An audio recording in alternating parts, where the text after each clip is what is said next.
How to fix OneDrive storage full. Hi everyone, I'm here to assist you today. Without any delay, let's jump right in. First, open the arrow at the bottom right corner of your screen.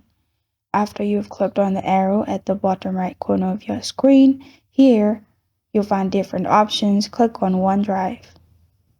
After you've clicked on OneDrive, it will open this page. Here, click on the gear icon at the top right.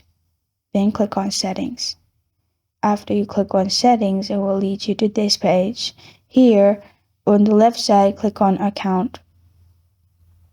After you've clicked on Account, what you can also do is click on Upgrade at the bottom left corner of your screen. Upgrading means simply you will need to pay for some storage and you will get the storage free. Another thing what you can do is simply click on Unlink this PC in this account section. After you have clicked on Unlink this PC, simply close the tab and then in the search bar at the bottom left, search Apps and then click on Apps and Features. After you click on Apps and Features, click on Search this list and then search OneDrive. Click on Microsoft OneDrive and press on Uninstall.